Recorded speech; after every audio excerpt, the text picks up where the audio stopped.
안녕하십니까. 커마이그 필기 강사 공로석입니다. 자, 커마이그 필기에서 세 번째 과목인 데이터베이스 일반 지금부터 진행을 하겠습니다. 자, 그런데 데이터베이스 일반을 기출문제를 바로 풀이하기에는 어렵습니다. 자, 왜 그런지 설명 좀 드려볼게요. 우리 이전에 배웠던 스프레드시트 일반은요, 엑셀에 대해서 이제 시험 문제가 100% 출제가 되었습니다. 그래서 엑셀에 대해서 예를 들어서 픽업 테이블에 대한 문제다. 그럼 픽업 테이블에 대한 기능만 아시면은 해당 문제 풀이가 되었습니다. 자, 그런데 데이터베이스 일반은 조금 출제되는 방식이 좀 다릅니다. 그 파트가 좀 달라요. 크게 두 개 파트로 나뉘게 되는데요. 첫 번째 파트는 데이터베이스. 자, 데이터베이스에 대한 이론적인 내용들이 시험에 출제가 돼요. 자, 그리고 데이터베이스 프로그램인 액세스라는 프로그램. 자, 이것은 잘 사용해 보지 않으셨죠? 자, 엑셀 같은 경우에는 다들 한번 들어보시고 많이 접해 보셨을 겁니다. 자, 근데 액세스라는 프로그램은요, 데이터베이스 프로그램인데 개인적으로 사용할 일이 잘 없습니다. 그래서 액세스라는 프로그램을 여러분들이 처음 접하기 때문에 문제풀이가 까다로울 수가 있습니다. 자, 그래서 좀 더 데이터베이스 일반은요, 집중해서 좀 학습을 좀 하셔야 되고요. 스프레드시트 일반보다는 좀 더 학습할 양이 조금 더 많다. 그렇게 좀 여러분들이 알고 계시면 될 것 같아요. 일단 출제되는 분야가 이렇게 두 개의 파트로 나눠서 진행이 됩니다. 데이터베이스 이론적인 내용, 그리고 액세스에 대한 기능들, 이렇게 크게 두 개의 파트로 나뉘어져 있다. 그렇게 생각을 하시면 됩니다. 그래서 기출문제 풀이하기 전 저는 데이터베이스에 대한 핵심적인 내용들을 요약을 해드릴게요. 그리고 그 다음에는 액세스에 대한 핵심적인 내용들을 요약을 해드리겠습니다. 그래서 이 요약 강의를 먼저 들으시고 기출풀이 강의를 들으시면 좀 더 쉽게 문제를 이해를 해서 풀이를 할 수가 있습니다. 단순 암기가 아니고 이해를 해서 응용된 문제들도 풀이할 수 있도록 그런 힘이 키워질 겁니다. 그래서 강의는 먼저 핵심 요약을 먼저 말씀드리고 기출문제 풀이를 하는 순서대로 그렇게 진행을 할게요. 그리고 이 강의는요, 우리 커마이그 필기의 정규 과정이 있습니다. 정규 과정은요, 지금 기출풀이 과정하고 조금 다르죠. 이론적인 내용 설명드리고 그 다음 기출풀이를 하는 그런 과정이 되겠습니다. 그래서 이론적인 내용을 설명드리는 파트가 있습니다. 자, 이 파트들을 제가 뽑아서 이제 핵심 요약 강의로 이제 편집해서 만든 겁니다. 그래서 진행되는 과정이 조금 매끄럽지 않은 부분이 있을 수가 있습니다. 하지만은 중요한 내용들은 다 포함이 되어 있어요. 그래서 그 내용들만 여러분들 학습 잘 하시면 됩니다. 연결되는 부분들이 조금 매끄럽지 않은 경우가 있을 수가 있는데 좀 양해를 부탁을 드리겠습니다.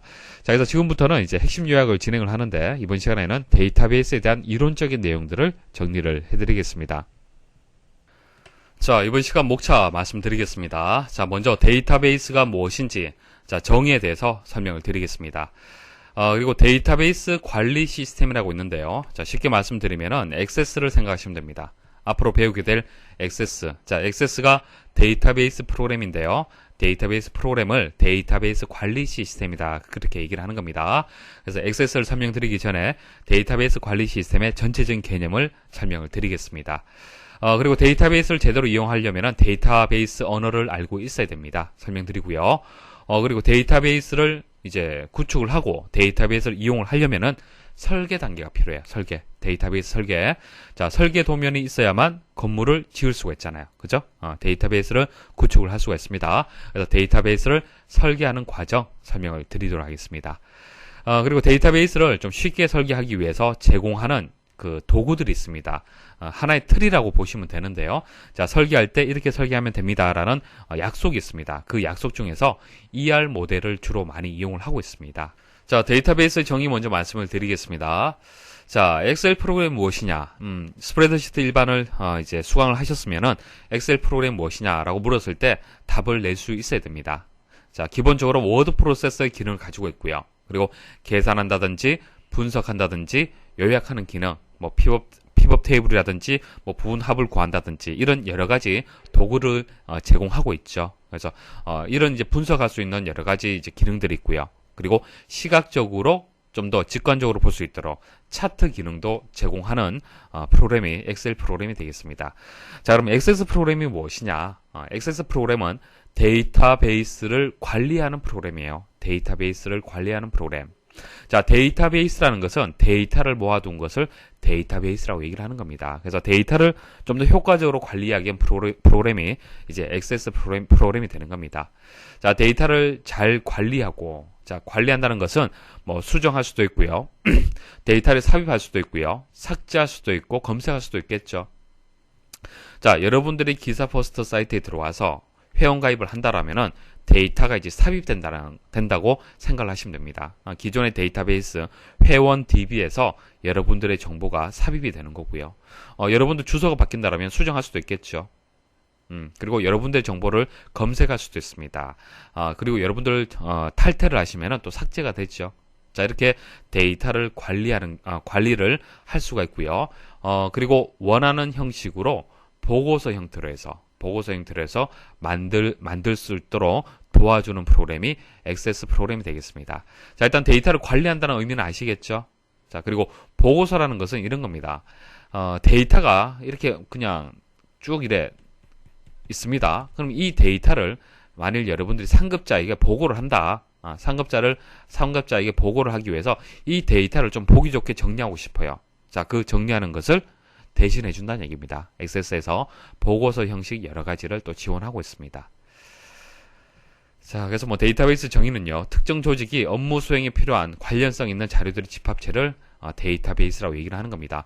여기서 특정 조직이라면은 뭐 기사퍼스트를 생각하시면 되겠죠. 기사퍼스트 어떤 업무를 수행을 하는 겁니까? 강의를 제공하고요.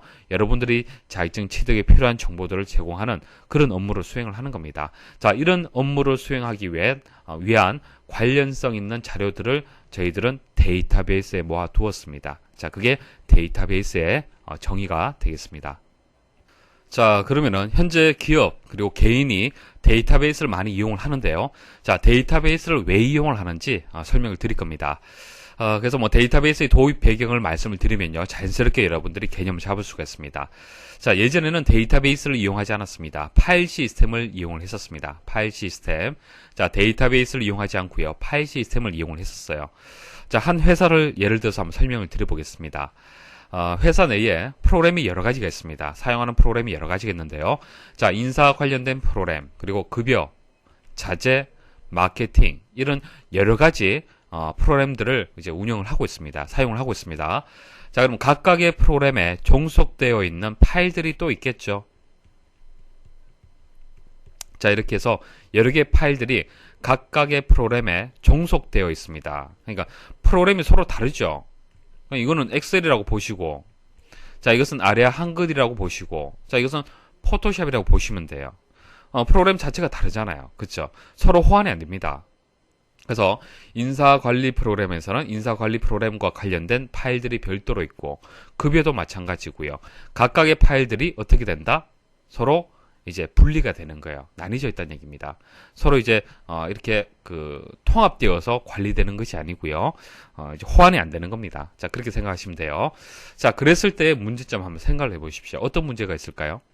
자, A라는 사람이 인사관리 프로그램에 이제 입사를 했어요. 입사를 해서 사원으로 해서 일을 하고 있습니다. 그래서 당연히 이 사람에 대한 정보가 인사관리 프로그램에 포함이 되어 있겠죠.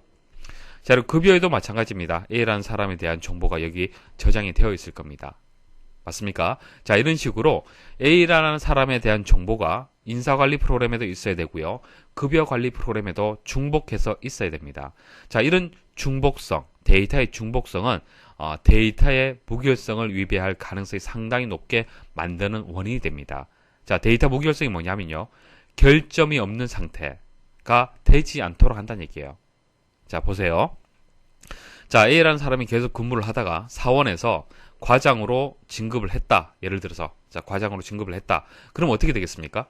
자, 인사관리 프로그램에서는 수정이 되었어요. 자, 그런데 동일한 데이터가 급여관리 프로그램에도 그대로 있다는 얘기예요. 자, 여기에도 사람이 직접 수정을 해야 되는데요, 실수로 수정을 못했습니다. 자, 이 회사에서는 직급에 따라서 기본급이 다릅니다. 그래서 사원일 때 급여가 있고요, 기본급이 있고요, 과장일 때의 기본급여가 있는데, 이 사람이 인사 파일에서는 과장으로 진급이 되어 있는 상태인데, 급여에서는 갱신이 되지 않았기 때문에 제대로 된 급여를 지급받지 못할 수도 있다는 얘기예요. 이해하시겠습니까? 자, 그게 데이터 무결성이에요.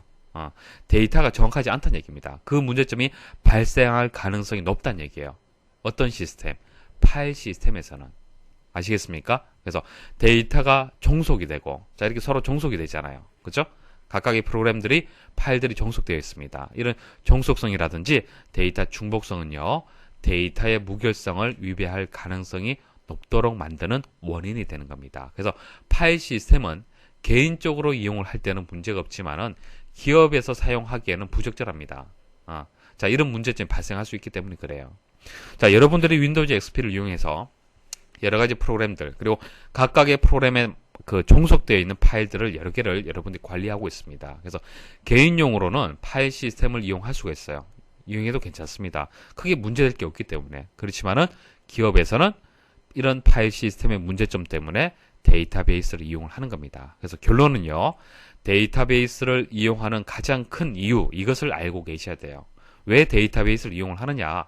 자, 그것은 파일 시스템의 문제점을 해결하기 위해서 데이터베이스를 이용한다는 얘기예요. 그럼 파일 시스템의 문제점만 여러분도 알고 계시면 되잖아요. 그죠? 개념만 알고 계시면 돼요. 그래서 데이터의 일관성 그리고 무결성을 유지할 수 있다는 것이 데이터베이스를 이용하는 가장 큰 이유가 되는 겁니다. 자, 그래서 데이터가 결점이 없는 상태를 유지할 수가 있고요. 그리고 일관성이 있다는 얘기예요. 중복이 되지 않으니까 일관성이 있잖아요. 이해하시겠습니까? 그래서 데이터베이스 시스템에서는 이렇게 프로그램이 여러 가지가 있다 하더라도 각각의 파일들이 중복되지 않고요. 종속성이 없기 때문에 A라는 사람에 대한 정보가 한 번만 입력됩니다. 한 번만 입력이 되고요. 각각의 프로그램에서 필요하다라면은 가져와서 쓰는 거예요. 수정이 된다라면은 중복되어 있지 않기 때문에 하나의 파일에서 수정이 되기 때문에 여기서 이용을 하든 여기서 이용을 하든 여기서 이용을 하든 동일한 데이터, 일관성 있게 데이터가 관리가 된다는 얘기입니다. 자, 데이터베이스 시스템에 대해서 설명을 드리겠습니다. 자, 컴퓨터 시스템. 자, 컴퓨터 시스템이면은 본체, 모니터, 키보드, 마우스, 자, 이런 것을 다 한 번에 우리가 지칭을 할 때 컴퓨터 시스템이다. 그렇게 얘기를 하죠. 물론 줄여서 컴퓨터다. 그렇게 얘기를 하는데요. 그래서 컴퓨터에 대한 어떤 그 원활한 사용을 위한 전체적인 것을 다 합쳐서 우리는 컴퓨터 시스템이다. 그렇게 얘기를 하는 겁니다. 그래서 데이터베이스 시스템도 마찬가지입니다. 데이터베이스를 포함을 해서 데이터베이스를 원활하게 사용을 하기 위한 여러 가지 요소들을 다 합쳐서 데이터베이스 시스템이다. 그렇게 얘기를 하는 겁니다. 그러면 어떤 것들이 있겠습니까? 일단 데이터베이스를 이용하기 위한 사용자, 데이터베이스를 이용하는 사용자가 있겠네요. 그리고 응용 프로그램. 자, 응용 프로그램 뭐냐면은 여러분들 기사퍼스트라는 사이트 이용을 하잖아요. 그죠? 자, 기사퍼스트 사이트는요. 데이터베이스하고 서로 연동되어 있습니다. 이용되어 있습니다. 그래서 사용자가 있으면은 사용자가 홈페이지를 통해서 데이터베이스에 접근하는 거예요. 그래서 데이터베이스를 직접적으로 접근할 수도 있지만은 여러분들은 아무래도 직접적으로 데이터베이스를 이용할 수 있는 그런 기능을 모르시잖아요. 그죠? 방법을 모르시기 때문에 홈페이지를 통해서 뭐 클릭이라든지 검색이라든지 이런 것을 통해서 데이터베이스를 이용을 하고 있습니다. 자, 이때 기사퍼스트의 사이트를 응용 프로그램이다. 그렇게 보시면 됩니다. 쉽게 말씀을 드리면은 그래서 데이터베이스를 이용하는 것은 사용자가 있을 수가 있고요. 그리고 응용 프로그램이 데이터베이스에 접근을 해서 데이터베이스의 내용을 가지고 오잖아요. 그죠? 그래서 응용 프로그램도 사용자 중에 하나라고 볼 수가 있습니다. 그리고 DBA는요, 데이터베이스 관리자를 DBA라고 얘기를 합니다. 뭐 자세한 것은 뒤에 또 설명드릴 기회가 있을 겁니다. 그래서 데이터베이스를 직접 만든 사람 생각하시면 돼요. 데이터베이스를 설계하고 데이터베이스를 만든 사람. 자, 그것을 데이터베이스 관리자라고 얘기를 하고, 일반적인 사용자, 여러분들 같은 경우에는 사용자가 되는 거고요. 기사퍼스트 홈페이지를 응용 프로그램이다. 그렇게 보시면 됩니다. 자, 그래서 이것을 다 합쳐서 보통 우리는 사용자라고 얘기를 합니다. 데이터베이스 사용자. 자, 그래서 데이터베이스 사용자가 있어야 되고, 그 다음 데이터베이스가 있어야 되는데, 여기서 가장 중요한 것은 DBMS가 가장 중요합니다. 데이터베이스 관리 시스템. 쉽게 말씀드리면 액세스가 중요해요. 사실 액세스하고요, 데이터베이스하고는 좀 다릅니다. 달라요. 데이터베이스라는 것은 말씀드렸다시피 관련성 있는 데이터를 모아둔 것을 데이터베이스라고 얘기를 했잖아요. 그렇죠? 자, 이 관련성 있는 데이터가 모아둔 것이 어디에 있습니까? 컴퓨터 내부에 있죠. 하드웨어로 존재하는 거잖아요. 그죠? 컴퓨터 내부에 있습니다. 그 내부에 있는 데이터베이스를요, 사용자가 직접 연결을 해서 사용하기 좀 어렵습니다. 자, 데이터베이스라는 것은 상당히 복잡하기 때문에 그래요. 그래서 사용자하고요, 데이터베이스하고요, 중간에서 인터페이스 역할을 해주는 것이 DBMS예요. DBMS. 그러니까 액세스가 여러분들이 데이터베이스를 쉽게 이용할 수 있도록 도와주는 프로그램이 액세스가 되는 겁니다. 자, 윈도우즈 XP 생각하시면 되겠죠. 자, 윈도우즈 XP는요, 여러분들이 컴퓨터를 원활하게 사용할 수 있도록 서로 인터페이스 역할을 해주는 것이 윈도우즈 XP라는 운영체제잖아요. 그죠? 마찬가지로 DBMS가요, 데이터베이스 시스템에서는 사용자하고 데이터베이스하고 원활한 서로 소통이 될 수 있도록 도와주는 인터페이스 해주는 소프트웨어를 DBMS라고 얘기를 하는 겁니다. 자, 그래서 지금부터는 뭐 데이터베이스 관리 시스템이라고 문제 나올 수도 있고, DBMS라고 문제가 나올 수도 있고요. 그리고 뭐 줄여서 데이터베이스라고 나올 수도 있습니다. 다 같은 뜻으로 해석을 하시면 됩니다. 그래서 DBMS의 장점이 아닌 것은, 데이터베이스 관리 시스템의 장점이 아닌 것은, 데이터베이스의 장점이 아닌 것은, 이렇게 해서 나올 수가 있는데 다 같은 뜻으로 보시면 됩니다. 자, 이게 데이터베이스 시스템의 구성 요소가 되는 거고요. 그럼 DBMS의 정의가 어떻게 되느냐?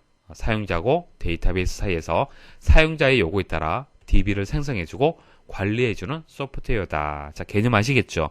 정의는 얼마든지 다양하게 시험에서 출제가 될 수 있습니다. 중요한 것은 개념을 이해를 하는 거예요. 아시겠죠? 자, 그러면 DBMS, 한마디로 이제 데이터베이스의 장점 한번 정리를 해보면요. 데이터의 중복이 없어집니다.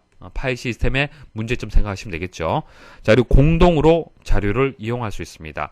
기사포스트의 DB는 어느 누구나 다 이용할 수가 있죠. 물론 권한에 따라서 조금 차등이 있습니다. 차이가 있는데 그래도 모든 분들이 이용할 수 있도록, 공용으로 이용할 수 있도록 그렇게 보관을 하고 있습니다. 자, 일관성을 유지하고 있죠. 자, 데이터의 무결성을 유지할 수 있습니다. 자, 최신의 데이터를 유지할 수가 있죠. 그리고 자료의 데이터의 실시간 처리가 가능합니다. 자, 이런 것들 때문에 데이터베이스를 이용을 하고 있죠. 그러면 이제 또 단점도 있습니다. 문제점도 있습니다. 일단 전문가가 부족해요. 자, 생각을 해보십시오. DBMS는 여러 가지 장점이 있습니다. 장점이 상당히 많죠. 자, 그만큼 복잡하다는 얘기예요. 어렵습니다. 그렇기 때문에 자, 이것을 제대로 다룰 수 있는 전문가가 부족합니다. 그러니까 데이터베이스 관리자가 많이 없어요. 데이터베이스 전문가가 많이 없습니다. 그래서 몸값이 상당히 비싸죠. 이 사람들은. 그리고 전산화 하는데 비용이 좀 증가, 비용이 좀 많이 듭니다. 파일 시스템 한번 생각을 해보십시오. 여러분들 개인용으로 이용하고 있는 파일 시스템을 구축하는 데는요, 크게 비용이 많이 들지 않습니다. 자, 이것을 데이터베이스 시스템으로 구축하는 데 비용이 많이 들어요. 그렇지만 기업에서 데이터베이스를 전산화하기에는 비용이 많이 들지만은 그래도 이점이 많기 때문에 그렇습니다. 이런 여러 가지 장점들이 많기 때문에 비용이 많이 들지만은 데이터베이스를 이용을 하고 있습니다. 자, 그리고 시스템 복잡하죠. 복잡하기 때문에 복구한다든지 회복하는 것이 어려워요. 한번 삭제가 되고 한번 문제가 생기면은 그것을 정상적으로 복구하는 것이 쉽지가 않습니다. 그리고 자료 처리 그런 과정도 사실 좀 복잡합니다. 자, 이런 단점을 가지고 있습니다. 자, 데이터베이스 언어 말씀드리겠습니다. 자, 데이터베이스 언어는요, 데이터베이스를 이용하기 위한, 데이터베이스를 정의하고 조작하고 제어하기 위한 언어를 얘기를 하는데요. 먼저 DBMS의 기능에 대해서 설명을 드리겠습니다. 자, DBMS의 기능만 여러분도 아시면은 데이터베이스의 언어도 쉽게 이해를 할 수가 있습니다. 자, DBMS가 하는 역할이 여러 가지가 있는데요. 그것을 세 가지로 한번 정리를 해보겠습니다. 일단 여러분들이 기사포스트에 들어와서 회원가입을 한다라고 가정을 할게요. 자, 이게 회원가입 페이지가 되겠습니다. 자, 회원가입을 할 때 여러분들의 이름, 주소, 뭐 전화번호, 자, 주민등록번호, 뭐 이런 식으로 여러분들의 정보를 입력을 합니다. 맞습니까? 그럼 입력한 정보들은 데이터베이스에 저장이 될 거예요. 자, 입력 확인 버튼 누르게 되면 저장이 됩니다. 저장이 되면 그 다음부터는 여러분들이 수정할 수도 있고 검색할 수도 있고 그렇습니다. 자, 그럼 한번 생각을 한번 해보죠. 여러분들이 데이터베이스를 관리한다. 자, 관리자 입장에서 한번 생각을 해보십시오. 관리자 입장에서 회원을 받아서 회원에 대한 정보들을 데이터베이스에 저장을 하려면은 제일 먼저 무엇을 해야겠습니까? 그렇죠. 회원 정보를 받을 수 있는 공간을 먼저 만들어 둬야겠죠. 맞습니까? 자, 이름을 받는다라면은 이름은 아무리 커도 5자 미만이겠죠.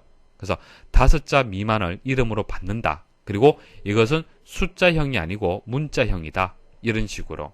그래서 데이터의 형태라든지 데이터의 크기라든지 데이터의 구조라든지 자, 회원 정보와 관련된 미리 이런 정보들을 먼저 정의를 해둬야 됩니다. 이해하시겠습니까? 그래서 데이터를 받을 수 있는 틀을 만드는 거죠. 쉽게 말씀드리면은. 그래서 틀을 만들어 두고 그 다음 데이터를 받겠죠. 데이터를 받고 난 뒤에 데이터를 어떻게 하는 겁니까? 데이터를 조작할 수도 있어야겠죠. 조작. 그래서 검색, 갱신, 삽입, 삭제 가능할 수 있도록 관리가 또 돼야 됩니다. 자, 그리고 권한이라는 거 있습니다. 권한이라는 것도 생각할 수밖에 없겠죠.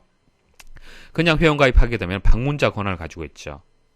그리고 이제 유료로 가입을 하게 되면 유료 회원에 맞는 또 권한을 가지게 될 겁니다. 이런 보안이라든지 권한이라든지 그리고 무결성이라든지 자, 이런 제어와 관련된 또 기능들도 있습니다.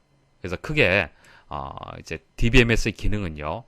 데이터를 정의하는 정의 기능, 그리고 이제 조작하는 기능, 그리고 제어하는 기능, 이렇게 크게 3가지 기능으로 나누어서 여러분한테 말씀을 드릴 수가 있습니다. 자, 이 3가지 기능에 맞는 데이터베이스 언어가 있습니다. 3가지가 있어요. 정의어, 데이터 정의어, 데이터 조작어, 데이터 제어어, 이렇게 3가지가 있고요. 영문약으로는 DDL, DML, DCL 이렇게 나옵니다. D하고 L은요, 데이터 랭귀지로 해서 계속 같죠. 가운데 있는 영문자만 여러분들이 구분을 할 수가 있으면 됩니다. 그래서 정의어, 조작어, 제어 각각의 영문을 생각을 하시면 되겠습니다. 자, definition은 이제 정의의 의미가 있고요. manipulation은 이제 조작의 의미가 있고요. 컨트롤은 제어의 의미가 있습니다. 그래서 영문 첫 글자를 여러분들 기억을 하시면 됩니다. 자, DDL에 하는 역할, DML에 하는 역할, DCL에 하는 역할이 아닌 것은, 맞는 것은 이렇게 시험이 나옵니다. 그래서 여러분들 기억을 하셔야 돼요. 자, 다시 한번 설명을 드리면은 데이터 정의어는 데이터의 형태, 구조, 데이터베이스의 저장에 관한 내용 정의 및 변경. 자, 이게 데이터 정의어예요. 그래서 회원 가입을 받을 수 있는 이런 그 데이터베이스의 구조를 만드는 거죠. 틀을 먼저 정의하는 겁니다. 그리고 그 틀은 변경될 수도 있겠죠. 자, 주인번호를 받다가 주인번호를 받지 않을 수도 있잖아요. 회원가입할 때. 맞습니까? 그러면 주인번호 받다가 나중에 받지 않도록 변경할 수도 있습니다. 이런 것들이 데이터 정의어로 가능하다는 얘기입니다. 그래서 이런 것들은 주로 여러분들처럼 일반 데이터베이스 사용자가 이용하는 것이 아니고요. DBA, 데이터베이스 관리자가 주로 이용을 합니다. 그래서 DBA가 DDL 언어를 이용을 해서 데이터베이스를 정의하고 변경을 합니다. 자, 그 다음 데이터 조작어.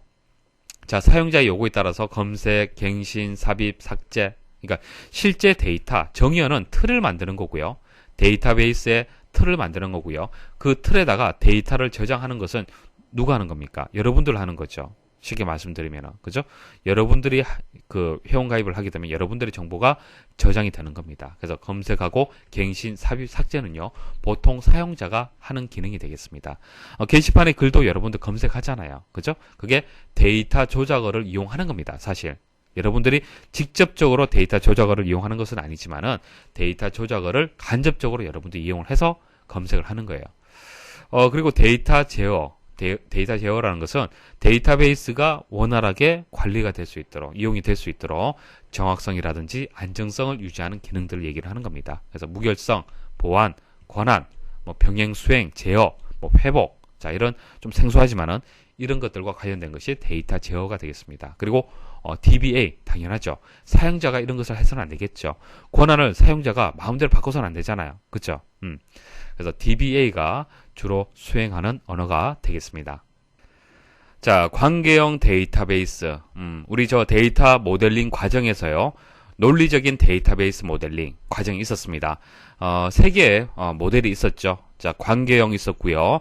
그다음 망형 있고요. 그다음 네트워크형. 이렇게 3가지가 있는데 이 2가지는 거의 출제가 안 됩니다. 관계형을 현재 가장 많이 이용을 하기 때문에 시험에도 관계형과 관련된 내용이 출제가 되고 있습니다. 그래서 관계형에서는 이제 각각의 이제 테이블과 테이블, 객체와 객체를 서로 관계 형성을 할 때 키를 이용을 합니다. 기본 키라든지 외래 키를 이용을 하죠. 그래서 기본 키라든지 외래 키를 이용을 해서 서로 관계 형성을 하는데요. 자, 관계 형성을 할 때 무결성이라는 얘기가 나와요.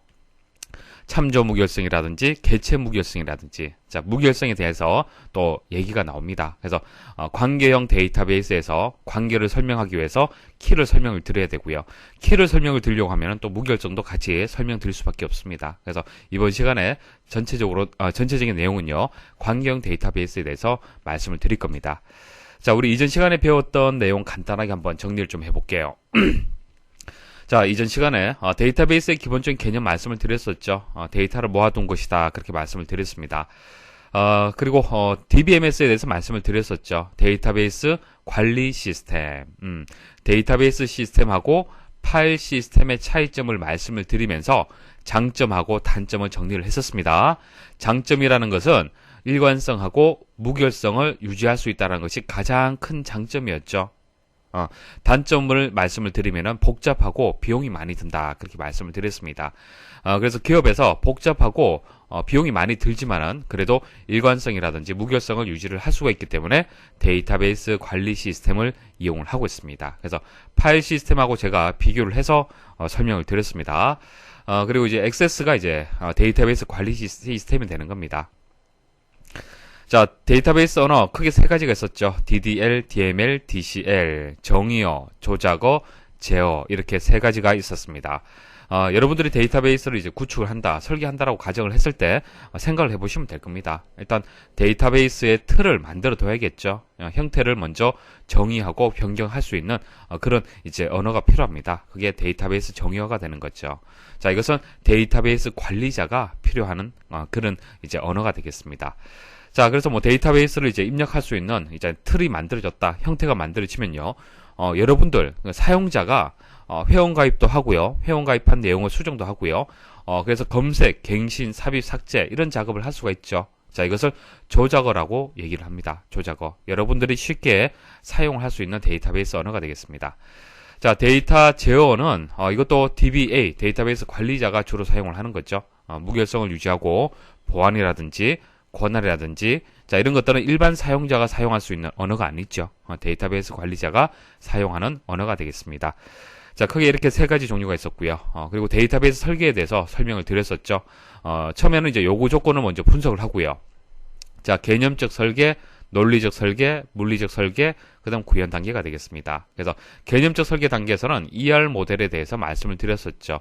개체 관계도에 대해서 말씀을 드렸습니다. 자, 개체 관계도에서 말씀을 드렸고, 자, 논리적 설계에서는 세 가지가 있다. 관계형이 있고, 망형이 있고, 네트워크형이 있다라고 말씀을 드렸었습니다. 자, 그 중에서 이번 시간에 이제 관계형에 대해서 좀 더 집중적으로 설명을 드리겠습니다. 자, 개념적 설계 단계에서 ER 모델을 만들 수가 있습니다. 자, 이렇게 만들 수가 있죠. 자, 이것을 논리적 설계 단계에 들어가게 되면은 관계형 모델에 맞춰서 설계를 해야 되는데요. 일단 관계형이라고 얘기를 했을 때는 무엇을 생각을 해야겠습니까? 테이블을 생각하셔야 돼요. 테이블. 표를 생각하셔야 됩니다. 그래서 개체, 학생이란 개체를 이렇게 테이블 형식으로, 과목이라는 개체를 테이블로 이렇게 만들어야 돼요. 그래서 각각의 이제 속성들은 이렇게 필드, 테이블에 있어서 필드가 되겠죠. 필드로 해서 이렇게 정의를 해주시면 되고요. 자, 기본 키 같은 경우에는 밑줄로 이렇게 표시가 되어 있습니다. 자, 키에 대해서는 다시 뒤에 상세히 말씀을 드릴 겁니다. 자, 이렇게 해서 이제 개체를 정의를 했죠. 개체를 이제 테이블로 해서 정의를 했습니다. 자, 그런데 수강이라는 관계는 아직 정의가 되어 있지 않죠. 자, 이것은 어떻게 한다 말씀을 드렸습니까?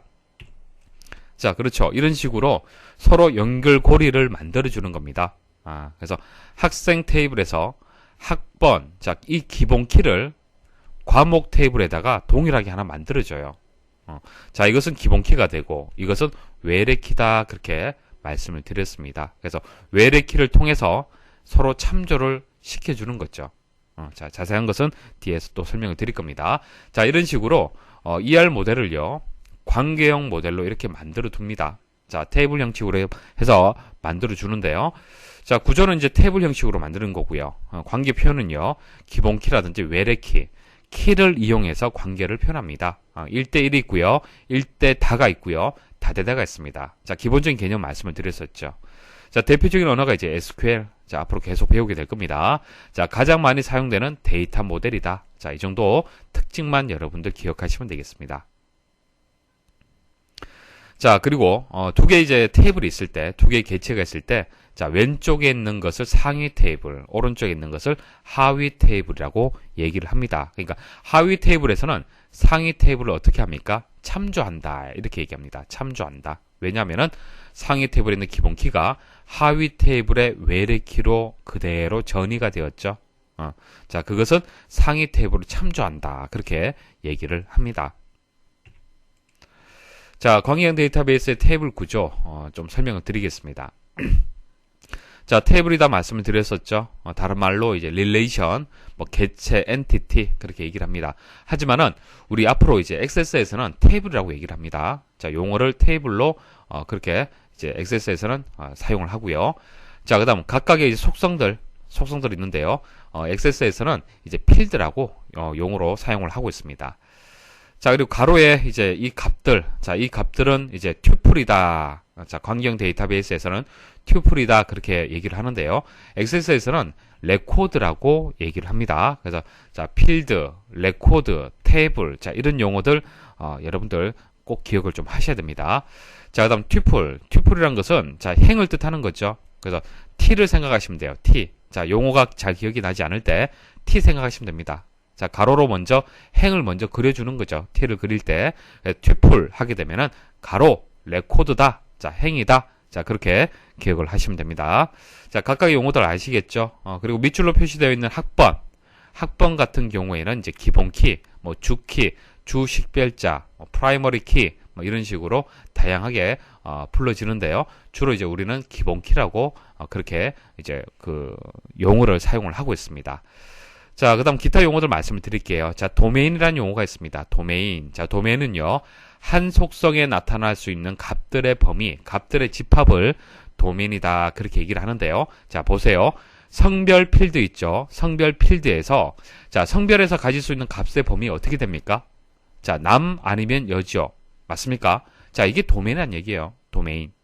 그래서 성별 필드는 남자 아니면 여자. 그러니까, 도메인 범위 안에서 값을 가져야 된다는 얘기예요. 아시겠죠? 자, 도메인의 개념 아시겠죠? 한 속성에 나타날 수 있는 값들의 범위를 얘기를 하는 겁니다. 자, 그 다음 차수라는 얘기도 있을 수가 있습니다. 나올 수가 있습니다. 자, 속성의 수, 둘, 셋, 넷.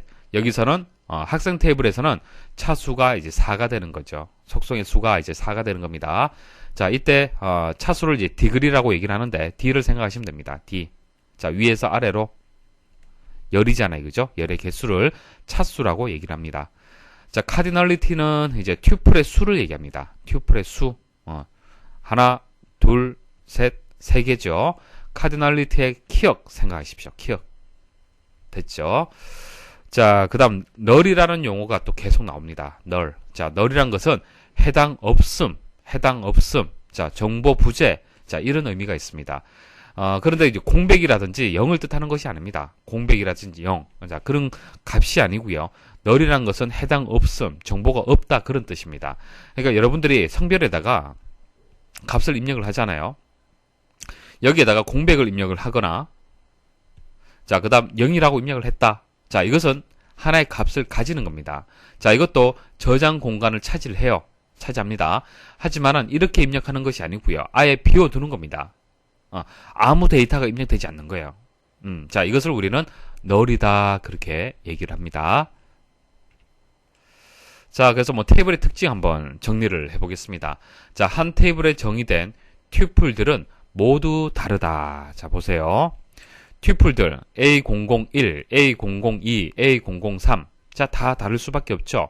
여러분들이 기사 퍼스트 사이트에 회원가입을 했을 때 여러분들과 동일한 아이디는 없습니다. 그래서 튜플들은 모두 다르다. 맞는 설명이죠. 자, 튜플들은 순서에 무관하다. 순서 상관없어요. A001이 앞에 와도 되고요. 뒤에 와도 상관이 없습니다. 이 데이터의 의미는 그대로 유지가 됐죠. 순서는 상관이 없습니다. 자, 그 다음 속성들의 속성들도 순서에 무관하다. 자, 속성도 상관이 없어요. 학번이 앞에 와도 되고요. 뒤에 와도 상관이 없습니다. 자, 속성의 명칭은 유일해야 하지만 속성의 값은 동일해도 된다. 자, 속성의 명칭. 자, 속성의 명칭이란 것은 필드명을 뜻하는 거죠. 자, 필드명은 서로 달라야겠죠. 당연한 얘기입니다. 그렇지만 그 속성에 들어가는 값은 이런 식으로 중복될 수도 있습니다. 그래서 속성의 값은 동일해도 된다는 그 설명이 되겠습니다. 자, 속성은 더 이상 쪼갤 수 없는 원자 값으로 구성된다. 자, 속성 값은 분해 안 됨. 자, 보세요. 남, 여, 이런 식으로 속성 값이 입력이 되어 있잖아요. 그렇죠? 자, 이 값을 더 이상 분리할 수 없다는 얘기입니다. 자, 그것을 얘기를 하는 거고요. 그래서 원자 값으로 입력이 돼야 된다. 자, 기출문제 한번 풀어보도록 하겠습니다. 자, 다음 중 관계형 데이터베이스의 테이블에 대한 설명으로 가장 옳지 않은 것은, 자, 테이블에는 동일한 필드명이 두 개 이상 존재할 수 없다. 맞죠? 같은 필드명이 올 수가 없습니다. 속성들 간의 순서를 유지하는 것이 중요하다.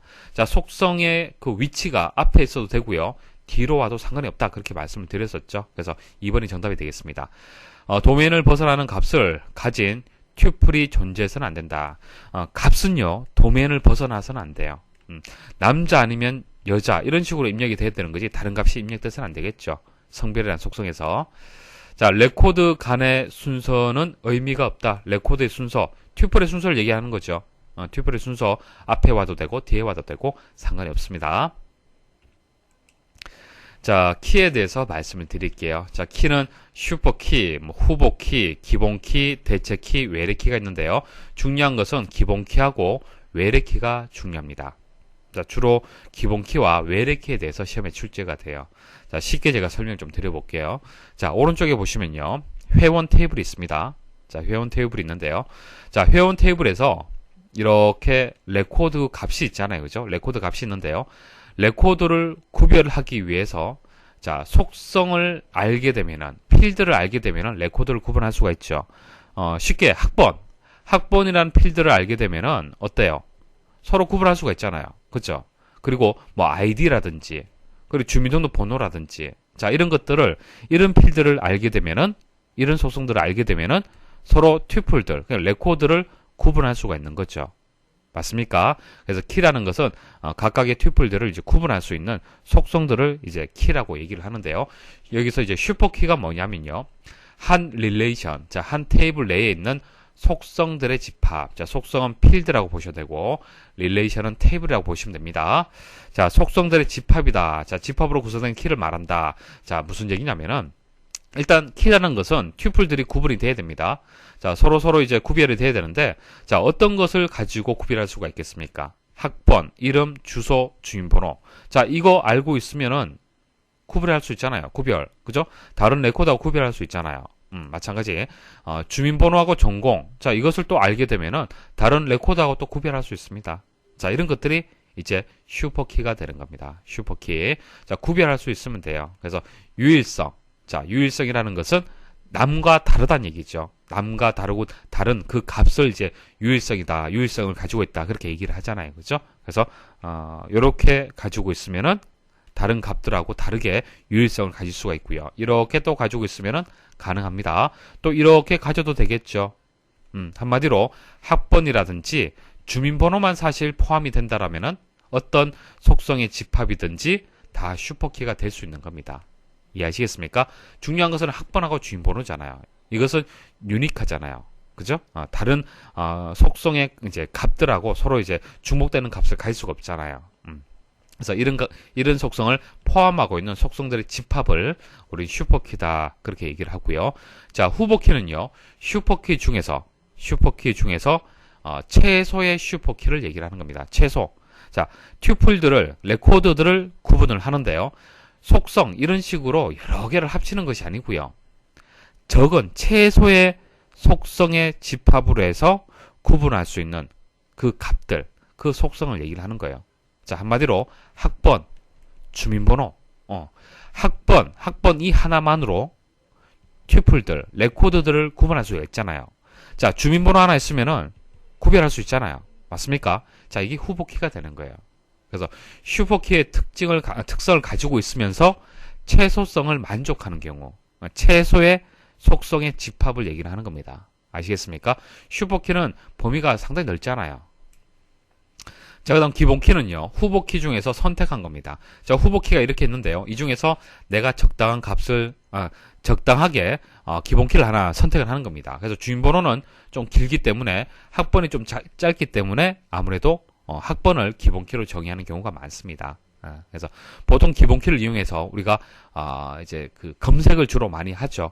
여러분들 기사 퍼스트 사이트에 들어와서 뭐 상담을 하실 때 전화 주시면은 여러분들의 아이디를 묻잖아요. 보통. 그죠? 그래서 여러분들의 아이디가 이제 기본키예요.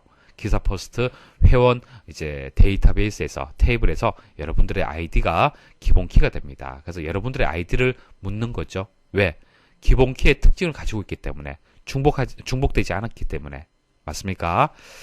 자, 그래서 기본키는 후보키 중에서 선택한 키예요. 학번을 할 수도 있고 주민번호를 할 수도 있습니다. 그때 업무에 따라서 다르다는 얘기예요. 자, 이 기본키는요, 꼭 만족을 해야 될 약속이 있습니다. 중복되어서는 안 돼요. 그리고 널 값을 가질 수가 없습니다. 자, 중복돼서는 안 된다. 여러분들 아이디, 똑같은 아이디 있어서는 안 되죠. 당연한 얘기입니다. 그래서 기본키는 중복돼서는 안 돼요. 자, 그 다음 널 값을 가질 수가 없어요. 여러분들이 회원가입을 할 때 아이디 입력하지 않고 회원가입이 완료될 수 있습니까? 안 되죠. 왜? 자, 아이디는 기본키로 데이터베이스에서 이용이 돼야 되는데 이 아이디라는 것은 중복될 수도 없고 널 값, 그러니까 아무 값이 없는 상태, 그 상태에 존재해서는 안 된다는 얘기예요. 아시겠죠? 자, 이런 기본키의 특징을 가지고 있습니다. 자, 그다음 대체키란 것은 후보키 중에서 기본키를 제외한 속성. 자, 만일 학번을 기본키로 정의했다라면은 이제 주민번호가 대체키가 되는 겁니다. 자, 그다음 외래키는 자, 어떤 테이블에서 다른 테이블을 참조할 때 참조 기준이 되는 속성으로서 참조하고자 하는 테이블의 기본키와 같다. 자, A라는 테이블, B라는 테이블이 있습니다. A라는 테이블에서 아이디가 기본키예요. 자, 그럼 이 두 개의 테이블이 서로 관계 형성이 된다. 그러면은 동일하게 자, 이것을 속성으로 가지고 있죠. 자, 이것을 우리는 외래키다. 그렇게 얘기를 합니다. 그래서 외래키라는 얘기가 나오면은 참조하고 관련이 있습니다. 참조. 자, B 테이블이 A 테이블을 참조하는 거죠. 참조하려면은 A 테이블의 기본키가 B 테이블의 외래키로 이렇게 전이가 되어야 됩니다. 존재해야 됩니다.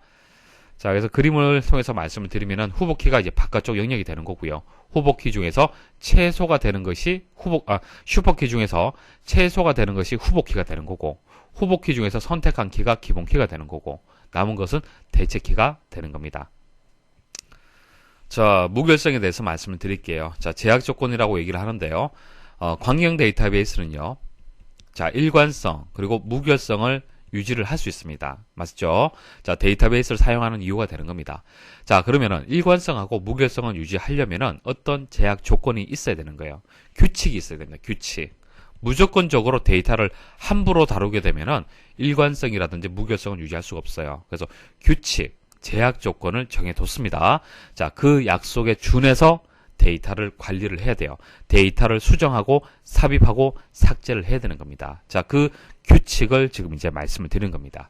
자, 위쪽에 보시면은 성적 관리 테이블이 있죠. 성적 관리 테이블이 있습니다. 학번, 이름, 핸드폰 번호, 주소, 선택 과목, 담당 교수, 성적 이렇게 있어요. 근데 자세히 보시면요. 자, 여기 보시면은 널 값이 입력이 되었네요. 널 값. 값이 존재하지 않죠. 값이 존재하지 않습니다. 근데 여러분들이 데이터베이스를 구축을 하면요. 데이터베이스 설계를 할 때요. 잘못 설계하게 되면은 이렇게 기억 공간의 낭비가 많이 발생을 합니다. 기억 공간의 낭비. 자, 널이란 것은 정보 부재, 정보가 없는 상태인데요. 기억 공간은 차지해요. 기억 공간은 차지합니다. 지금 현재 테이블 하나만 봐서 그렇지, 데이터베이스 내에는요, 수도 없이 많은 테이블들이 있습니다. 자, 그 테이블들이 이렇게 널 값을 가지고 있다라고 생각을 해 보십시오. 그럼 기억 공간이 어떻게 허비되는 공간이 많다는 얘기예요. 그래서 어떻게 하냐면은 자, 테이블을 분리합니다. 분리를 해버려요. 그래서 앞쪽 부분을 이렇게 떼어내고요. 뒤쪽 부분을 또 떼어냅니다. 자, 떼어내고 보니까 어떻습니까? 널이라는 공간이 없잖아요. 없잖아요. 그죠? 그래서 기억 공간을 좀 더 효율적으로 사용을 할 수가 있습니다. 자, 이거 다음에 말씀을 드릴 건데 이것을 우리는 정규화라고 얘기를 하는 거예요. 정규화. 테이블을 분리하는 과정. 자, 분리하는 것을 정교화라고 얘기를 하는데요. 자, 뒤에 또 다시 설명드릴 기회가 있을 겁니다. 자, 이렇게 해서 이제 테이블을 분리를 하게 되면은 이렇게 넣을 공간이 없어집니다. 자, 없어지고요. 자, 위쪽에서 다시 한번 보십시오. 자, K001이 주소가 이렇게 되고 선택 과목 담당 교수 성적 이렇게 우리가 알 수가 있잖아요. 그죠? 그다음 K003은 선택 과목이 없고 담당 교수가 없고 성적이 없다는 것을 알 수가 있어요. 맞습니까? 하나의 레코드로 해서 이렇게 입력이 되었기 때문에 이제 주소, 자, 앞부분하고요. 뒷부분이 서로 연결이 됩니다. 관계가 이제 연결이 되는 거잖아요. 그렇죠? 그런데 테이블을 분리하고 보니까 기억 공간의 낭비는 없어졌는데 어떻게 되었습니까? 자, K001이 선택 과목이 이건지 알 수가 없다는 얘기예요. 맞습니까? 서로 관계 형성이 안 됐잖아요. 그럼 어떻게 하면 되는 거예요? 그렇죠. 기본키, 상위 테이블에 있는 기본키를요, 하위 테이블에서 그대로 가지고 오는 겁니다. 이렇게 가지고 와요. 자, 이게 외래키가 되는 거고 이게 기본키가 되는 거죠. 이렇게 함으로써 관계 형성이 되는 겁니다. 자, 자세히 보세요. 자, 하위 테이블에서 보시면은 이게 하위가 되는 겁니다. 자, 하위 테이블에 보시면은 K001이라고 했잖아요. 학번이. 그러면은 쭉 찾으러 갑니다. 자, 학번에 가서 K001이 있는지 찾는 거예요. 찾아보니까 여기 있네요. 그렇죠? 자, 그러면 하나의 레코드 값을 그대로 가지고 올 수가 있습니다. 그래서 K001은 선택 과목이 자료 구조고 담당 교수가 박셀이고 성적이 A다라는 것을 관계 형성을 해서 알 수가 있다는 얘기예요. 그리고 K002는 또 여기 있네요. 그죠? K005도 여기 있습니다.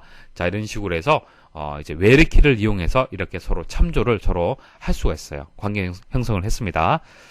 자, 좀 더 자세하게 말씀을 드려볼게요. 자, 앞부분 학번이 이제 프라이머리 키, 기본 키가 되고요.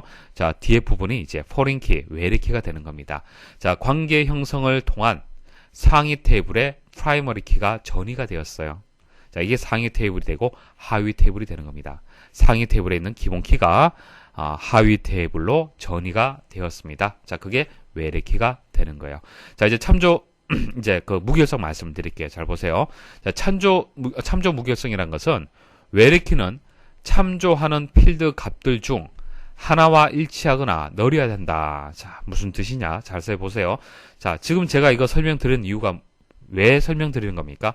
자, 데이터베이스의 특징에 일관성을 유지하고 무결성을 유지할 수 있다라고 얘기를 했는데 무조건 데이터를 함부로 다루게 되면은 자, 이것을 유지할 수가 없어요. 그래서 제약 조건이 있다는 얘기죠. 자, 그 제약 조건이 이제 무결성이라는 얘기입니다. 그래서 참조 무결성이라는 제약 조건이 있어요. 자, 이거 약속입니다. 약속. 데이터베이스를 사용을 할 때, 데이터베이스를 관리를 할 때 참조 무결성이라는 이 원칙을 위배하지 말자는 얘기예요. 그래야만 일관성하고 무결성을 유지할 수가 있어요. 자, 보세요. 자, 하위 테이블에서 K007 해서 뭐 어떤 내용 해서 하위 테이블에서 이렇게 레코드 추가할 수 있겠습니까? 없겠습니까? 없어요. 왜 없습니까? 자, K007이 상위 테이블에 있습니까? 참조를 해야 되는데 없더란 얘기죠.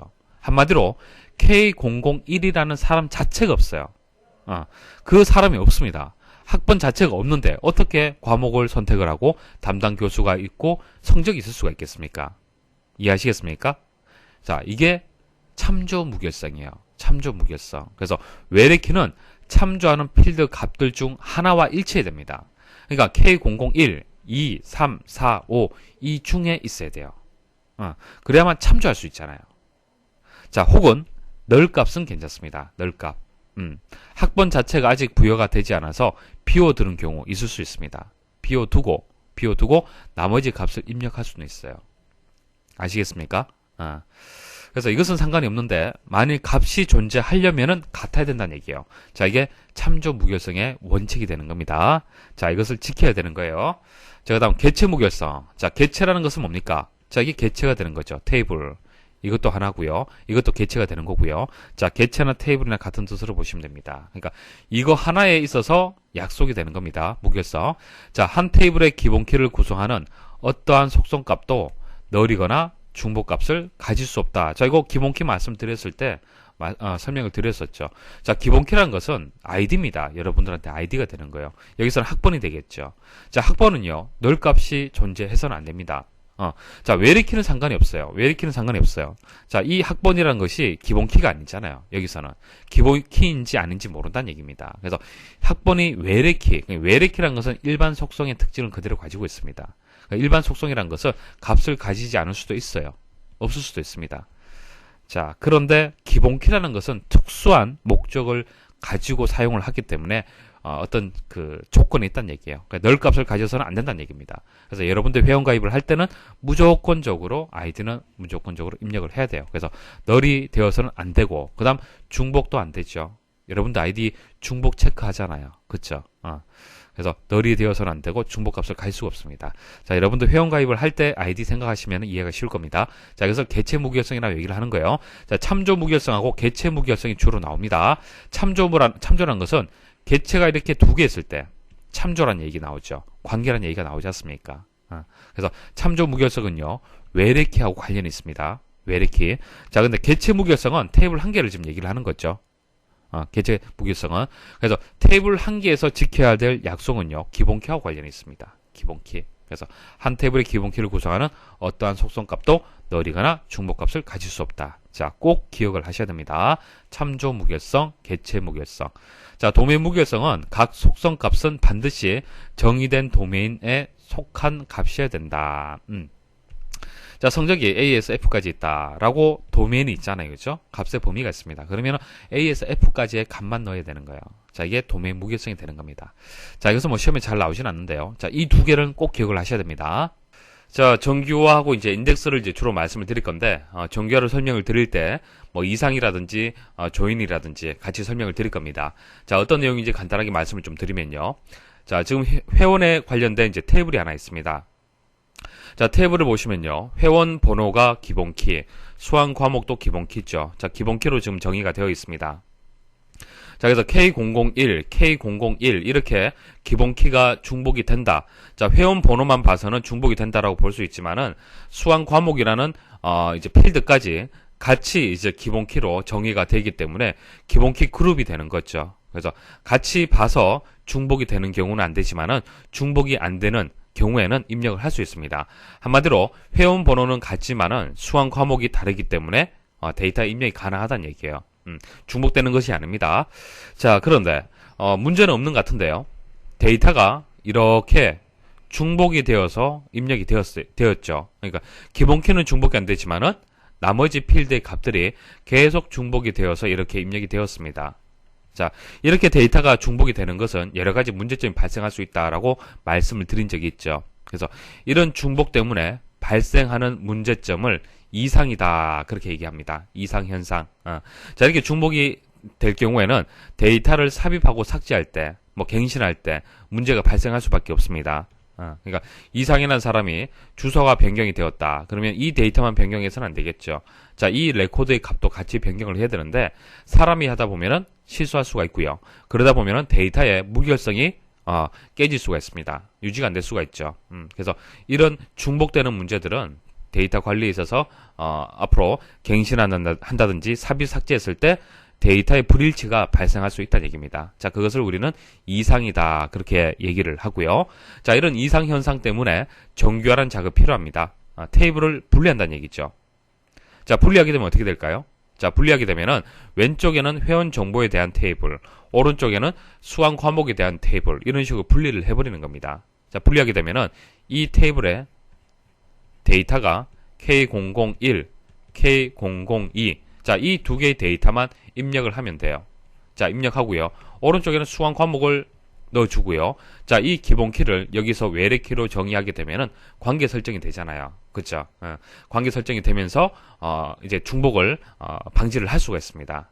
자, 이렇게 해서 이제 정규화라는 작업을 하게 되고요. 자, 조인은 뭐냐 하면요. 자, 이런 식으로 테이블을 이제 분리하게 되면은, 분리하기 전에는 내가 원하는 데이터가 이 테이블 하나에 다 있죠. 다 있지만은 테이블을 분리하게 되면은 내가 원하는 데이터가 여기에도 있고 여기에도 존재할 수 있습니다. 그래서 만일 여기 있는 데이터하고 여기 있는 데이터하고 같이 보고 싶다, 같이 조회하고 싶다, 그럴 때는 이 테이블하고 이 테이블을 서로 연결해 주는 작업이 필요합니다. 자, 그것을 조인이다, 그렇게 얘기를 하는 겁니다. 그래서 정규화라든지 이상이라든지 조인, 자, 이것을 같이 설명을 드리도록 하겠습니다. 자, 그리고 인덱스는 말씀을 드렸죠. 색인 생각하시면 됩니다. 이렇게 테이블이 있으면요. 테이블에 이제 그 색인을 만드는 거예요. 별도로. 자, 인덱스를 하나 만듭니다. 만들어서 검색을 할 때 테이블에서 검색하는 것이 아니고요. 먼저 색인에서 찾아서 테이블로 접근하는 방식을 인덱스라고 얘기를 하는 겁니다. 기본키 중요했었죠. 자, 기본키라는 것은 후보키 중에서, 선택한 키를 기본키다. 그렇게 얘기를 했었습니다. 자, 기본키는 어떤 특징을 가지고 있었습니까? 일단, 널 값을 가지거나 중복값을 가질 수 없다는 거, 이게 가장 중요한 특징이었죠. 자, 이것을 우리는 개체 무결성이라고 얘기를 했습니다. 자, 이때 개체를 테이블이라고 보시면 되겠죠. 테이블. 자, 테이블 하나가 무결성을 유지하기 위한 가장 기본적인 조건이 개체 무결성이 되는 겁니다. 그래서 뭐 아이디라든지 뭐 이런 것을 여러분들이 생각을 하시면 되겠죠. 그러면 기본키의 특징을 쉽게 이해를 할 수가 있을 겁니다. 자, 기본키를 설정하지 않을 수 있고, 그러니까 테이블이 있다고 해서 무조건 기본키를 설정을 해야 되느냐? 그것은 아닙니다. 설정하지 않을 수도 있어요. 없어도 됩니다. 자, 기본키를 설정하지 않아도 다른 테이블과 관계를 설정할 수 있다. 기본키가 서로 없다 하더라도 관계 설정 가능해요. 꼭 기본키가 있어야 되고, 기본키가 이렇게 외래키로 전이가 되어야만 관계 형성이 되는 것이 아니고요. 기본키가 없다 하더라도, 그러니까 테이블에 기본키가 없어도 돼요. 없다 하더라도 관계 형성은 가능합니다. 자, 테이블에서 각 레코드를 고유하게 정의하는 필드나 필드의 집합. 자, 이제 하나가 될 수도 있고요. 필드 하나가 될 수도 있고, 여러 개의 필드를 합쳐서 기본키로 정의할 수가 있습니다. 자, 여러 개의 필드를 합쳐서 설정할 수 있지만, 기본키는 한 개만 지정할 수 있다. 자, 무슨 뜻이냐면은, 자, 이렇게 필드가 여러 개 있잖아요. 그러면 이거 하나하고 같이 기본키로 정의한다는 것이지, 자, 기본키 한 개, 또 두 개 이런 식으로 정의하는 것이 아닙니다. 자, 이것을 묶어서 같이 기본키로 정의를 하는 겁니다. 그래서 기본키는 한 개만 지정할 수 있습니다. 필드는 여러 개 될 수 있지만은, 자, OLE 개체. 자, OLE 개체 형식은, 자, 이 형식으로 해서 필드가 데이터 형식을 정의하게 되면은 이것은 기본키로 설정이 안 됩니다. 자, 그리고 기본키를 지정하면 자동으로 인덱스가 설정이 되죠. 자, 이번 시간에 설명드릴, 자, 인덱스는 기본키를 정의하게 되면은 자동적으로 인덱스가 정의가 됩니다. 그리고 중복 불가능이 기본적으로 설정이 되죠. 그래서 인덱스를 통해서 빠른 검색이 가능합니다. 자, 개체 무결성은 조금 전 말씀드렸다시피, 자, 기본키는 널값이거나 중복값을 가질 수 없다. 자, 이 제약 조건을 지켜야만, 우리가 이 약속을 지켜야만 개체의 무결성을 유지를 할 수가 있는 겁니다. 자, 이것을 위배하게 되면은 데이터 입력을 못해요. 오류 메시지가 나옵니다. 자, 외래키라는 것은 테이블 2가 참조하고 있는 테이블 1의 기본키와 같은 테이블 2의 필드다. 뭐 계속 말씀을 드리지만은, 자, 이게 테이블 1이 되고, 이게 2라고 봤을 때, 자, 2가 참조하는 1, 테이블에서, 자, 기본키가 있겠죠. 자, 이거하고 같은 필드를 우리는 외래키라고 얘기를 합니다. 자, 외래키하고 관련된 것이 참조 무결성이 되겠습니다. 두 테이블이 서로 참조를 하기 때문에 우리가 지켜야 될 이제 그 약속이 되는 거죠. 제약 조건이 되는 겁니다. 자, 외래키하고 관련된 거죠. 참조 무결성은. 자, 외래키는 참조하는 필드 값들 중에서 하나하고 일치하거나 아니면은 아예 널 값을 가져야 되는 겁니다. 그러니까 값을 가지고 있다라면은 참조하는, 그러니까 기본키하고 같아야 된다는 얘기죠. 참조하는 테이블의 기본키하고 같아야 되고요. 아예 값을 가지지 않으려면은 널 값을 가져야 되는 겁니다. 자, 이것을 참조 무결성이라고 얘기를 하고요. 좀 더 자세하게 제가 설명 좀 드리겠습니다. 각각의 이제 상위 테이블에 있고, 하위 테이블이 여기 있습니다. 그래서 상위 테이블의 기본키가 하위 테이블의 이제 외래키로 이렇게 전이가 되었네요. 자, 관계 형성이 되었다는 것을 알 수가 있습니다. 자, 이렇게 관계가 형성이 된다라면은, 삽입, 삭제, 갱신을 할 때 참조 무결성에 위배되지 않도록 조심을 해야 됩니다. 자, 그럼 삽입, 삭제, 갱신을 할 때, 자, 어떻게 여러분들이 좀 조심을 해야 되는지, 주의를 해야 되는지 하나하나 설명 좀 드리겠습니다. 자, 먼저 삽입 한번 보도록 하죠. 삽입. 자, 상위 테이블에서 삽입을 한다. 자, K005 해서 이렇게 삽입을 하는 경우, 뭐 문제가 됩니까? 하위 테이블에 영향을 미칩니까? 그렇지 않죠. 수강생 테이블에 얼마든지 신규 회원이 있다라면은, 수강생을 계속 등록할 수 있습니다. 상관이 없어요. 그죠? 그래서 상위 테이블에서 삽입하는 것은 제약이 없습니다. 근데 하위 테이블에 레코드가 추가가 되게 되면은 참조 무결성의 원칙에 의해서 입력을 한다라면은 상위 테이블에 있는 데이터가 맞는지, 그죠? 사유를 한다라면은 필드의 값하고 같은지 아니면 아예 널 값을 가져야 돼요. 그래서 하위 테이블에서 삽입을 할 때는 상위 테이블에 데이터가 존재하는지 검증을 하고 난 뒤에 데이터를 입력을 하셔야 됩니다. 자, 그 다음 갱신 한번 보도록 하죠. 자, 상위 테이블에서 갱신할 때는 어떻게 될까요? 자, K004를 K005라고 수정하고 싶어요. 수정하면 되겠습니까? 안 되죠. 왜냐면은 K004는요, 하위 테이블에서 참조하고 있는 데이터입니다. 만일 참조하지 않다라면은 상관이 없지만은 참조한다는 얘기는요, 여기서 서로 이제 관계가 형성이 되었다라는 것을 우리가 알 수가 있는 거죠. 그래서 자, 이것을 수정해서는 안 된다는 얘기예요. 그래서 수정하려는 데이터를 하위 테이블에서 참조하고 있는지를 검증을 해야 됩니다. 확인을 하고 그리고 수정을 해야 됩니다. 자, 그다음 하위 테이블에서 수정을 할 때, 자, 상위 테이블에 존재하는 다른 데이터로 변경은 가능합니다. 자, K004를 만일 수정을 하고 싶다. 이것을 K005로 수정할 수 있습니까? K005로 안 된다는 얘기예요. 아시겠습니까? 왜? K005라는 사람 자체가 없잖아요. 그쵸? 그래서 수정을 할 때 상위 테이블에 존재하는지 항상 이제 확인을 해야 되는 겁니다. 자, 그럼 삭제 한번 보도록 하죠.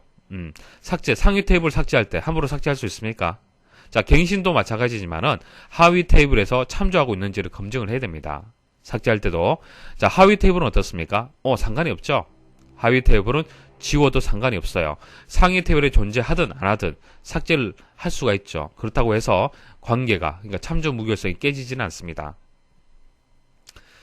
자, 이제 정규화 말씀드리겠습니다. 자, 설명 잘 들으십시오. 자, 이해하는 것이 중요합니다. 자, 어떤 경우에 이제 정규화를 하느냐. 자, 보세요. 자, 현재 테이블 잘 보십시오. 자, 테이블 보시면은 K001, K001, K002. 자, 이게 기본키 그룹으로 지금 정의가 되어 있네요.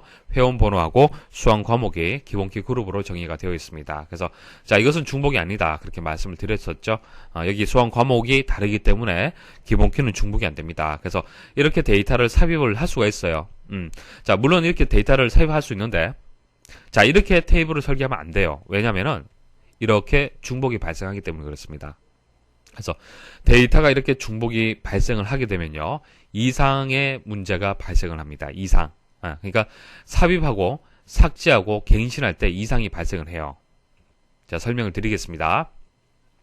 자, 테이블에서 데이터 중복이 발생하여 테이블 조작 시 불일치가 발생하는 것을 이상 현상이다. 그렇게 얘기를 하고요. 크게 세 가지가 있습니다. 삽입, 삭제, 갱신할 때 이상이 발생을 합니다. 자, 실제 한번 테이블을 가지고 한번 설명을 드려볼게요. 자, 갱신 이상. 자, 반복된 데이터 중에 일부만 수정하면 데이터의 불일치가 발생을 한다. 자, 보세요.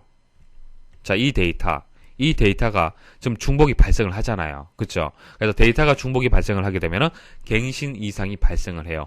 만일 김시연이라는 이 사람의 주소를, 자, 광주시를 수정을 했어요. 수정을 하게 되면 여기도 수정을 해야 되잖아요. 그죠? 그런데 사람이 하다 보니까 어떻습니까? 자, 일부만 수정을 해서 데이터가 이 데이터만 봐서는 광주고요. 이 데이터만 봐서는 제주도고, 이 데이터만 봐서는 또 다르게 돼 있다는 얘기입니다. 자, 이런 식으로 일부만 수정을 했을 때는 데이터가 불일치가 발생을 할 수가 있습니다. 자, 그다음 삽입 이상 한번 보도록 하죠. 자, 불필요한 정보를 함께 저장하지 않고는 어떤 정보를 저장하는 것이 불가능하다. 자, 보세요. 자, MOS라는 과목을 추가를 한다. 만일 레코더를 더 추가를 하는 겁니다. 그러면은 추가했을 때 불필요한 회원 정보까지 같이 추가할 수밖에 없어요. 왜 그렇습니까? 내가 원하는 것은 수강 과목만 MOS라는 수강 과목을 추가하고 싶은데 이게 기본키가 회원 번호와 같이 묶여져 있잖아요. 지금. 맞습니까? 자, 그러면 이 과목만 개설하고 싶은데 이 과목을 수강하는 학생까지 같이 입력을 해줘야 되는 거예요. 자, 수강 과목만 추가를 못한다는 얘기죠. 결과적으로. 자, 이것을 삽입 이상이다. 그렇게 얘기를 하는 겁니다. 자, 그 다음 삭제 이상. 자, 유용한 정보를 함께 삭제하지 않고는 어떤 정보를 삭제하는 것이 불가능하다. 자, 이상이라는 사람의 데이터를 삭제하려고 한다. 자, 이상이라는 사람이 이제 회원 탈퇴를 했어요. 그래서 이 사람에 대한 정보를 삭제를 해야 됩니다. 그런데 삭제를 하려고 보니까 어떻습니까? 수강 과목까지 같이 연결되어 있잖아요. 그렇죠? 그래서 이 과목 자체가 없어져 버리는 겁니다. 자, 이것을 삭제 이상이라고 얘기를 하는 겁니다. 그래서 결과적으로 이상 현상. 자, 이것은 데이터의 중복이 발생하면서 갱신하고 삽입하고 삭제할 때 내가 원하지 않는데, 의도하지 않는데도 데이터가 불일치가 발생을 하는 겁니다. 자, 이것을 이상현상이라고 얘기를 하고요. 이것 때문에 정교화를 하는 거예요. 아시겠습니까? 자, 이 문제 때문에 테이블을 분리하는데, 이 테이블 분리하는 과정을 정교화라고 얘기를 하는 겁니다. 그래서 정교화를 하게 되면 테이블을 분리를 하고요. 삽입, 삭제, 갱신 이상의 발생 가능성을 줄이는 거. 자, 이게 목적이 되는 거죠. 자, 이것을 만약 중복을 제거하려면 어떻게 되는 겁니까? 테이블을 분리하면 되겠죠. 이렇게 나누어서 회원 테이블, 수강 테이블에서 분리를 하는 겁니다. 자, 여러분들이 상식적으로 생각을 하셔도 회원 정보에 대한 테이블, 수강에 대한 수강 과목에 대한 테이블, 이런 것들은 서로 분리하는 게 맞습니다. 분리를 해야만 좀 더 효과적으로 관리를 할 수가 있겠죠. 자, 이제 인덱스 말씀드리겠습니다. 자, 인덱스 많이 출제가 되고 있습니다. 잘 들으십시오. 늘 말씀을 드리지만은 개념 이해를 하십시오. 자, 이해를 하게 되면은 어떻게 문제가 출제가 된다 하더라도 풀 수가 있습니다. 자, 개념 설명을 드릴게요. 자, 인덱스는 색인 여러분들 생각하시면 됩니다. 책에서 본문의 내용 외에 별도로 색인을 만들어서 좀 더 검색을 검색이 쉽게 될 수 있도록 그렇게 하는 것이 이제 색인이 되는 거죠. 같은 겁니다. 자, 데이터베이스에서 원하는 데이터를 좀 더 빨리 찾을 수 있도록 데이터의 위치 정보를 모아둔 것을 인덱스다, 그렇게 얘기를 하는 겁니다. 그래서 색인을 보시면 아시겠지만은 정렬이 되어 있죠. 정렬이 되어 있습니다. 자, 이 내용은 1페이지에 있고, 이 내용은 뭐 2페이지에 있고, 이 내용은 뭐 3페이지에 있고, 이런 식으로 정렬이 되어 있습니다. 정렬되어 있기 때문에 검색이 빠르죠. 그래서 이 색인을 통해서 본문의 내용을 페이지를 바로 찾아서 접근을 할 수가 있습니다. 자, 실제 어떻게 그 인덱스가 정의가 되는지 설명을 드릴게요. 자, 오른쪽에 이렇게 테이블이 있습니다. 자, 이 테이블에서 고객 번호에 따라서 이렇게 검색을 한다. 혹은 이름에 따라서 검색을 한다. 성별에 따라서 검색을 한다. 전화번호를 따라서 검색을 한다. 물론 가능하죠. 가능하지만은 자, 여기서 이제 이름을 가지고 검색을 많이 한다. 빈번하게 여러분들 회원 이름을 가지고 많이 검색을 많이 한다. 자, 그렇게 가정을 할게요. 자, 이름을 가지고 많이 검색을 많이 한다라면은 직접 여러분들 눈으로 이제 검색을 한다고 한번 가정을 할게요. 직접 검색을 한다라면은 자, 하나하나 순차적으로 검색을 할 수밖에 없죠. 자, 이게 10만 건이에요. 10만 건의 데이터가 있습니다. 그러면 이걸 검색을 하려면은 순차적으로 검색할 수밖에 없습니다. 사람이든 컴퓨터든 방법이 없어요. 하지만은 어떻게 하면 좋겠습니까? 정렬을 하는 거예요. 정렬. 자, 이름을 오름차순 혹은 내림차순 정렬을 하는 겁니다. 정렬하게 되면은 2분 검색을 하면요, 빨리 찾을 수가 있어요. 반씩 줄여 나가기 때문에 2분 검색을 하게 되면은 검색이 좀 더 효과적으로 됩니다. 자, 그런데 테이블에 있는 데이터를 가지고요, 이 전체를 정렬을 하게 되면은 여러분들 정렬을 하면 좋을 것 같지만요, 데이터가 삽입되거나 삭제되거나 갱신될 때 그때마다 이 전체 데이터가 움직여줘야 돼요. 정렬이 돼야 된다는 얘기입니다. 그것은 시스템 입장에서는 부담스럽습니다. 속도가 떨어집니다. 매번 데이터 삽입 하나 할 때마다 그때마다 재정렬, 또 재정렬 해야 되는 겁니다. 검색하기 위해서. 자, 그것도 비효율적인 방법이에요. 그래서 최소의 필드를 별도의 이렇게 인덱스를 만드는 겁니다. 그래서 이름을 가지고 와요. 가지고 오고 그 이름을 정렬을 시키는 겁니다. 찾기 쉽도록 정렬을 시키고요. 자, 각각의 이름에 따른 이제 주소, 한마디로 레코드 번호를 저장해둬요. 페이지라고 생각하시면 되겠죠. 페이지. 자, 이거 이제 목차라든지 뭐 색인, 그렇게 생각하시면 됩니다. 자, 색인에 있어서 페이지라고 생각하시면 됩니다. 그래서 여기서 색인에서 찾아서 바로 페이지를 찾는 거죠. 자, 이렇게 하게 되면 좀 더 효과적이잖아요. 그죠? 데이터가 삽입 삭제가 된다 하더라도 테이블 전체를 수정할 필요가 없고요. 인덱스만 재정렬해 주면 됩니다. 자, 그래서 뭐 결과적으로 색인을 만들게 되면, 인덱스를 만들게 되면 검색하고 정렬하는 속도가 향상이 됩니다. 하지만 금방 말씀드렸다시피 갱신을 할 때는 속도가 저하가 됩니다. 갱신. 그러니까 인덱스를 많이 정의하지 않으면은 검색 속도는 떨어지지만은 데이터가 삽입 삭제가 된다 하더라도 어때요? 정렬할 필요가 없잖아요. 그쵸? 어떤 인덱스를 갱신할 필요가 없습니다. 그래서 속도가 느려지지 않는데 인덱스가 있기 때문에 갱신할 때는, 업데이트를 할 때는, 자, 이 인덱스도 같이 업데이트가 되어야 되기 때문에 속도가 저하가 되는 그런 문제점이 있습니다. 자, 꼭 기억을 하십시오. 인덱스의 장점, 단점이 있습니다. 검색하고 정렬하는 속도는 향상이 되지만은 갱신하는 데 있어서는 속도가 저하가 된다는 것을 꼭 기억을 하셔야 됩니다. 자, 여기까지 해서 10가지 데이터베이스 핵심 요약을 말씀을 다 이제 드렸습니다. 데이터베이스의 정의라든지 데이터베이스 관리 시스템, 데이터베이스 언어, 그리고 데이터베이스 설계, ER 모델, 관계형 데이터베이스, 그리고 키에 대해서, 그리고 제약 조건, 제약 조건을 다른 말로 무결성이다, 그렇게 부르죠. 그리고 정기화하고 이상, 그리고 인덱스까지 해서 설명을 마치도록 하겠습니다. 자, 여기까지 설명드렸던 이론적인 내용들이 기출되고 있습니다. 반드시 용어에 대한 정의 정도는 꼭 기억을 하십시오.